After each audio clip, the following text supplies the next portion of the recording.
Hello everyone, study Sutra PR में आपका स्वागत है। आज हम double entry system and ledger दोहरा लेखा प्रणाली एवं खाता बही से रिलेटेड 50 एमसीक्यूज करेंगे जो आपकी प्रिपरेशन के लिए काफ़ी इम्पोर्टेंट है। तो चलते हैं, स्टार्ट करते हैं आज का टॉपिक। फर्स्ट क्वेश्चन है, अकाउंट्स कितने प्रकार के होते हैं? तो अकाउंट्स 3 प्रकार के होते हैं। कौन कौन से होते हैं? पर्सनल अकाउंट, रियल अकाउंट और नॉमिनल अकाउंट। नेक्स्ट है, अमेरिकन मत के अनुसार खाते कितने प्रकार के होते हैं? तो अमेरिकन अप्रोच के अकॉर्डिंग खाते 5 प्रकार के होते हैं। इन 5 प्रकार के खाते, इनका क्लासिफिकेशन होता है जैसे कि एसेट्स, लाइबिलिटीज, कैपिटल, रिवेन्यू और एक्सपेंसेस में। देन इसके बाद इन खातों को फिर 2 पार्ट्स में डिवाइड किया जाता है, परमानेंट और टेम्परेरी। परमानेंट नेचर के जो अकाउंट होते हैं उनके टोटल को इक्वल करके बैलेंस निकाला जाता है और इनके बैलेंस को अगली लेखांकन अवधि में नेक्स्ट ईयर ट्रांसफ़र कर दिया जाता है। इन परमानेंट नेचर के जो अकाउंट होते हैं वो बैलेंस शीट में दिखाए जाते हैं और टेम्परेरी नेचर के अकाउंट P&L अकाउंट में ट्रांसफ़र कर दिए जाते हैं। तो नेक्स्ट चलते हैं, थर्ड क्वेश्चन है, जर्नल तैयार करते समय कितने खाने बनाए जाते हैं? तो ये बनाए जाते हैं 5 प्रकार के। क्वेश्चन नंबर 4 है, खाता बही में सबसे पहले कौन सा खाता खोला जाता है? तो पर्सनल अकाउंट सबसे पहले खोला जाता है। नेक्स्ट क्वेश्चन है, क्वेश्चन नंबर 5 में पूछा गया है कि जर्नल के जो लेजर फोलियो कॉलम होता है, बही पृष्ठ संख्या, ये वाला कॉलम क्या बताता है? तो ये बताता है संबंधित खाते की खाता बही में पृष्ठ संख्या जानने के लिए। तो इस लेजर फोलियो के द्वारा हम ये देखते हैं कि जर्नल में जो एंट्री की हुई है वो खाता बही में किस पेज पर की हुई है। नेक्स्ट चलते हैं, क्वेश्चन नंबर 6, किसी सेवा की उधार बिक्री को जर्नल में सम्मिलित होना चाहिए। तो जर्नल एंट्री इसकी क्या होगी? जो सेवा की उधार बिक्री यानी कि जो सेवा हो गई वो हमारा इनकम हो गई और इनकम को हम क्या करते हैं? क्रेडिट करते हैं। हमसे मतलब है कि हम बिजनेस के पॉइंट ऑफ व्यू से सोचते हैं। तो ये सेवा की उधार बिक्री हमारी इनकम होगी और इनकम हमेशा क्रेडिट होती है। तो इसकी राइट आंसर होगा option D, debit to debtors and credit to fees income. Next चलते हैं, क्वेश्चन नंबर 7, इसमें पूछा गया है कि कोई इक्विपमेंट को 2 लाख नकद व 8 लाख उधार पर बेचा गया है, तो उसकी जर्नल में एंट्री क्या होगी? तो उसकी एंट्री होगी ऑप्शन बी, राइट आंसर है डेबिट इक्विपमेंट, क्योंकि इक्विपमेंट इंक्रीज हुआ है उसको डेबिट करेंगे और कैश में 2 लाख गए हैं। राइट आंसर है ऑप्शन बी।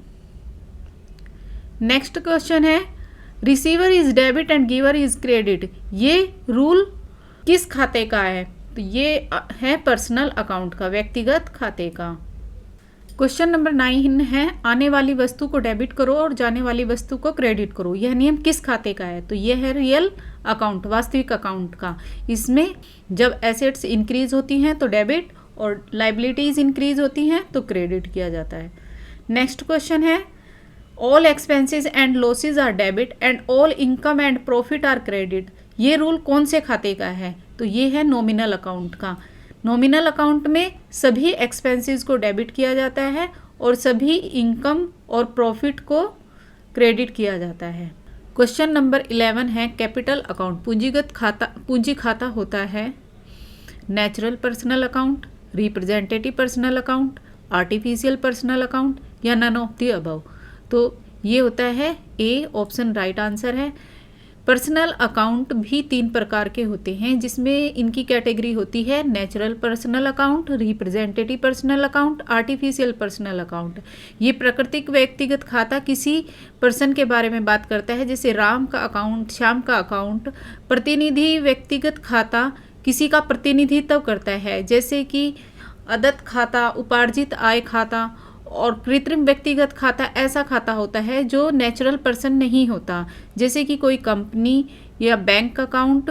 तो राइट आंसर है ऑप्शन ए। क्वेश्चन नंबर 12 है, उपार्जित आय एवं अदत्त व्यय खाता होता है। तो अभी जैसे कि हमने डिस्कस किया, उपार्जित आय और अदत्त व्यय खाता होता है representative personal account. Option C right answer है।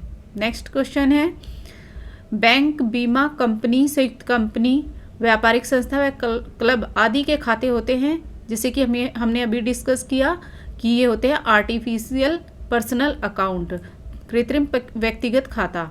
नेक्स्ट क्वेश्चन है, समस्त आर्थिक घटनाओं का संक्षिप्त और वर्गीकृत रूप में लेखा किया जाता है, तो इसे क्या कहते हैं? इसे कहते हैं लेजर। लेजर में हम सबके खातों को संक्षिप्त और वर्गीकृत करके लिखते हैं। जैसे परचेज से रिलेटेड सभी एंट्री को हम एक ही अकाउंट में लिखेंगे, सेल से रिलेटेड सभी एंट्रीज़ को हम एक ही अकाउंट में लिखेंगे, या राम से रिलेटेड सभी एंट्रीज़ को हम एक ही अकाउंट में लिखेंगे।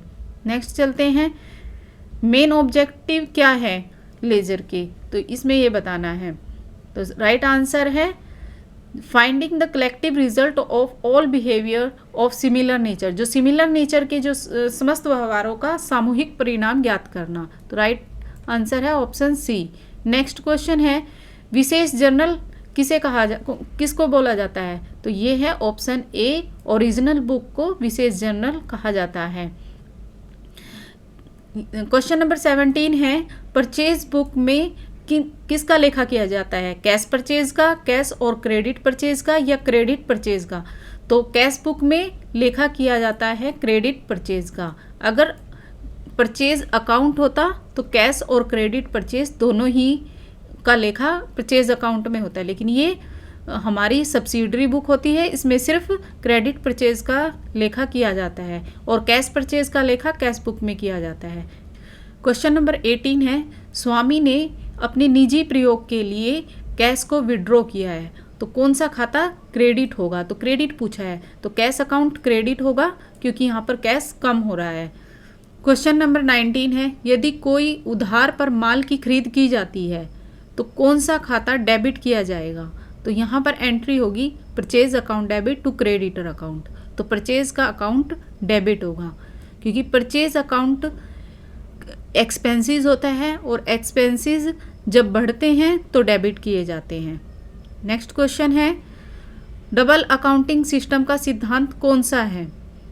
इनमें से 4 ऑप्शन दिए, इनमें से बताना है कौन सा ऑप्शन राइट है। तो ये ऑप्शन सी राइट आंसर है, receiver is debit, giver is credit. Sales book में रिकॉर्ड किया जाता है only cash sale of goods या only sale of assets, only credit sales of goods, all sales. तो यहाँ पर ऑप्शन सी राइट आंसर है क्योंकि इसमें केवल उधार बिक्री को ही ऐड किया जाता है क्योंकि ये सेल्स बुक है। अगर सेल्स अकाउंट होता तो सभी सेल्स इसमें आ जाती। क्वेश्चन नंबर 22 है, किसी अकाउंट के दोनों साइड्स का टोटल करना और डिफरेंस का पता लगाने को क्या कहते हैं? तो इसको कहते हैं बैलेंसिंग, शेष निकालना। ऑप्शन सी राइट आंसर है। क्वेश्चन नंबर 23 है, आउटस्टैंडिंग एक्सपेंसेस अकाउंट इज, बकाया वह खाता है, तो ये है nominal account, personal account, income and expenditure account या रियल अकाउंट। तो ये है एक पर्सनल अकाउंट। नेक्स्ट क्वेश्चन है, जब लेजर में एंट्री की जाती है तो इसमें से कौन सा ऑप्शन सही है? तो एसेट्स आर लिस्टेड फर्स्ट, पहले परिसंपत्तियों का सूचन किया जाता है, या account to be debited listed first, जिस खाते को नाम करना हो उसको पहले लिखा जाता है। तो ये राइट आंसर है ऑप्शन बी, क्योंकि जो अकाउंट डेबिट करना होता है पहले हम उसको डेबिट करते हैं। नेक्स्ट क्वेश्चन है 25, यदि सौदे के विश्लेषण व अभिलेखन उचित प्रकार से हुआ है तो ऑप्शन डी हमारा राइट आंसर है, कुल नाम की गई राशि कुल जमा राशि के बराबर होगी। Total amount debited will equals total amount credit. Next question है 26, किसी मासिक बिल के भुगतान की जर्नल में एंट्री सम्मिलित होंगी तो क्या एंट्री होगी उसकी? मासिक बिल यानी कि एक्सपेंसेस, और एक्सपेंसेस जब होते हैं, एक्सपेंसेस जब इंक्रीज होते हैं तो वो डेबिट होते हैं। तो यहाँ पे राइट आंसर होगा option C, debit monthly bill and credit cash, क्योंकि कैश गया। नेक्स्ट क्वेश्चन है 27, journal entry to record salary will include, ऐसे ही सैलरी की भी एंट्री ऐसे ही होगी क्योंकि सैलरी भी एक्सपेंसेस होते हैं और एक्सपेंसेस जब इंक्रीज होते हैं तो डेबिट होते हैं, तो सैलरी डेबिट सैलरी और डेबिट सैलरी क्रेडिट कैश। तो ऑप्शन ए राइट आंसर है। क्वेश्चन 28 है वाउचर इज प्रिपेयर्ड फॉर। प्रमाणक किन परिस्थितियों में बनाया जाता है? जब रोकड़ की प्राप्ति या भुगतान हो, या नकद उधार बिक्री के समय, नकद उधार खरीद के समय, या उपरोक्त सभी परिस्थितियों में। तो ऑप्शन डी राइट आंसर है, क्योंकि सभी सिचुएशन में हम वाउचर बनता है। Voucher is prepared from. एक प्रमाणक का निर्माण निम्न पर आधारित है। तो ऑप्शन ए राइट आंसर है। डॉक्यूमेंट्री एविडेंस, संलेखीय प्रमाण। नेक्स्ट क्वेश्चन है how many side does an account have. एक खाते में कितनी साइड होती हैं? तो 2 साइड होती हैं, डेबिट साइड और क्रेडिट साइड। क्वेश्चन नंबर 31 है मशीन की अगर नकद खरीद पर निम्न में से कौन सा खाता डेबिट होगा? तो मशीन अकाउंट डेबिट होगा। ऑप्शन बी राइट आंसर है, क्योंकि यहाँ पर हम देखेंगे कि मशीन एक एसेट्स है और एसेट्स जब इंक्रीज होती है तो वो डेबिट होती है। नेक्स्ट क्वेश्चन है 32 रोजनामचे के सौदे की प्रविष्टि को कहते हैं। इसको कहते हैं जब हम जर्नल में एंट्रीज करते हैं तो उसको क्या कहते हैं? जर्नलाइजिंग। नेक्स्ट क्वेश्चन है 33 जब फर्म कैश बुक बनाती है तो उसे क्या बनाने की आवश्यकता नहीं है? तो उसको bank and cash account in the ledger. Option D right answer है। जब वो कैश बुक बनाएगी तो उसे बैंक और कैश अकाउंट बनाने की ज़रूरत नहीं होती। नेक्स्ट क्वेश्चन है 34 double column cash book record करती है। तो उसमें all transaction, cash and bank transaction, या only cash transactions, only credit transactions. तो ऑप्शन बी राइट आंसर है, cash and bank transactions. Question number 35 है रोकड़ में खरीदे हुए माल को अभिलिखित किया जाता है। Goods purchased on cash are recorded in the. तो ये है ऑप्शन सी राइट आंसर है। जो कैश में माल खरीदा जाता है उसको हम कैश बुक में रिकॉर्ड करते हैं। नेक्स्ट क्वेश्चन है 36 रोकड़ बही में कौन से लेन देन नहीं लिखे जाते? तो क्रेडिट नेचर के जो लेन देन होते हैं वो कैश बुक में नहीं लिखे जाते। क्वेश्चन नंबर 37 है इसमें पूछा गया है कि कौन सी ट्रांजैक्शन ऐसी है जिनका टोटल परचेज अकाउंट में जाएगा? तो ऑप्शन बी राइट आंसर है। कैश एंड क्रेडिट परचेज, नकद व उधार खरीद का जो टोटल है वो परचेज अकाउंट में जाएगा। नेक्स्ट क्वेश्चन है 38 क्रय वापसी रोजनामचे का आवधिक योग प्रविष्टि किया जाता है, यानी पीरियोडिक टोटल परचेज रिटर्न का कहाँ पर दिखाया जाता है? तो ये ऑप्शन सी राइट आंसर है, परचेज रिटर्न अकाउंट में। क्वेश्चन नंबर 39 है इसमें पूछा गया है कि कैश बुक के बैंक कॉलम का क्रेडिट बैलेंस क्या शो करता है? तो ऑप्शन ए राइट आंसर है, अधिविकर्ष ओवरड्राफ्ट। नेक्स्ट क्वेश्चन है 40 माल दान में देने पर निम्नांकित में से कौन सा खाता क्रेडिट होगा? तो यहाँ पर जो है गुड्स को चैरिटी कर दी है तो यहाँ गुड्स कम हुआ है, तो जब परचेज अकाउंट को यहाँ पर क्रेडिट किया जाएगा, क्योंकि जब हम परचेज करते हैं तो हम एंट्री करते हैं purchase account debit to creditors, और यहाँ पर परचेज अब अगर कम हो गया है तो परचेज अकाउंट को हम यहाँ पर क्रेडिट करेंगे। नेक्स्ट क्वेश्चन है क्वेश्चन नंबर 41 यदि विक्रेता बेचा गया माल वापस प्राप्त करता है तो वह तैयार करता है, सेलर क्या तैयार करता है? तो सेलर हमेशा क्रेडिट नोट तैयार करता है। ऑप्शन बी राइट आंसर है। सेलर कौन होता है? सेलर क्रेडिटर होता है, लेनदार होता है, और लेनदार क्रेडिटर हमेशा क्रेडिट नोट और डेटर हमेशा डेबिट नोट बनाता है। नेक्स्ट क्वेश्चन है उधार क्रय का लेखा किस सहायक बही में किया जाता है? तो ये किया जाता है परचेज बुक में। नेक्स्ट क्वेश्चन है 43 सभी प्रकार के नकद लेन देनों का लेखा किस सहायक बही में किया जाता है? तो कौन सी सब्सिडरी बुक में किया जाता है? ये किया जाता है कैश बुक में। नेक्स्ट क्वेश्चन है 44 सभी छोटे छोटे व्ययों का जिनका पेमेंट कैश में किया जाता है उनको कौन सी सब्सिडरी बुक में लिखा जाता है? तो ये लिखा जाता है पेटी कैश बुक में, खुदरा रोकड़ बही में। नेक्स्ट क्वेश्चन है 45 क्रय बही को और किस नाम से जानते हैं? परचेज बुक को और किस नाम से जाना जाता है? इनवॉइस बुक के नाम से जाना जाता है। ऑप्शन सी राइट आंसर है। क्वेश्चन 46 है cash book include, cash book में इंक्लूड है all cash receipts and payments. Right answer है option D. Imprest system relates to, अग्रदाय पद्धति संबंधित है पैटी कैश बुक से।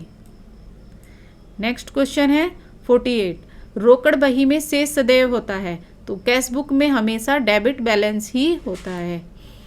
क्वेश्चन नंबर 49 है डेबिट नोट कौन प्रिपेयर करता है, तो परचेजर, खरीदार। खरीदार डेबिट नोट प्रिपेयर करता है, क्योंकि जब हम माल खरीदते हैं तो हम एंट्री करते हैं purchase account debit to creditors, और जब वही माल हम वापस मंगाते हैं तो उस क्रेडिटर को जिसको हमने क्रेडिट किया है उसको हम डेबिट करते हैं, तो इसीलिए खरीदार डेबिट नोट बनाता है।